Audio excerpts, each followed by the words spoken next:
Your emotions are deceiving you more than you think. Let me show you how to see through their lies. In all my years of counseling, I have learned that emotions, while very valid, they may not be accurate, reliable, or even mere reality. Just because we feel a certain way does not mean that it is the truth of the situation. I met with a wife who was very, very unhappy because she really felt like her husband did not love her.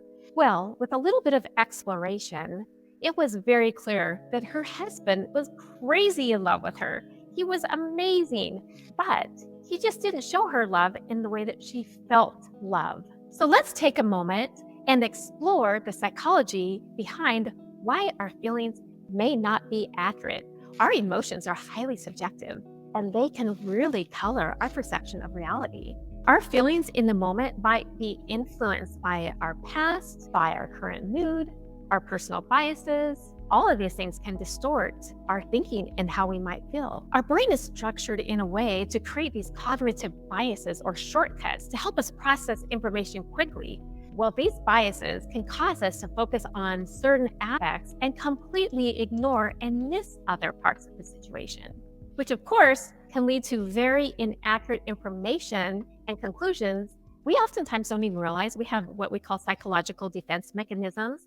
They actually protect us against uncomfortable truths, but they can also downplay negative aspects, or they might exaggerate positive ones.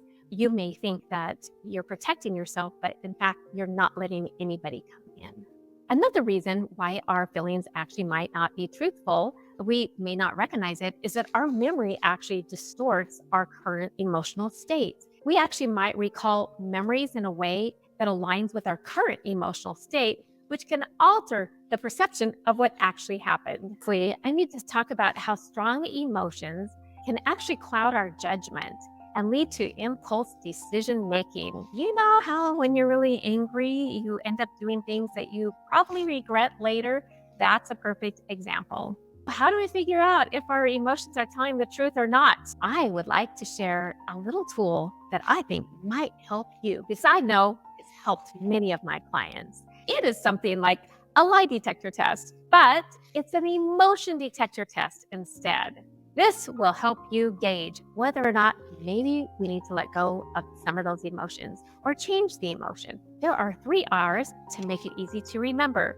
The first R is recognize and validate.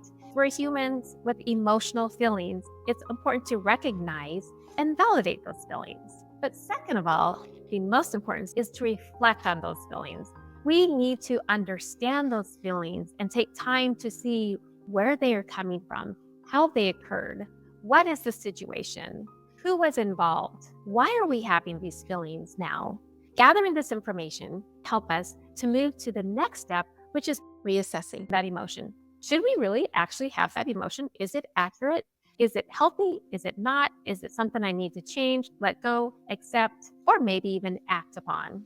I hope this is going to be helpful to you, because I know that it has been helpful to my clients. As they were able to recognize that their feelings were not always telling the truth, they were able to make positive changes in their life and, of course, result in greater happiness, which is our long-term goal, right? So thank you for joining me. Don't forget to subscribe. And if you have any questions and you want to write a Dear Dr. Becky letter, you know how to get a hold of me, deardrbecky.com. And don't forget, changing your perspective can truly change your life. See you all next week.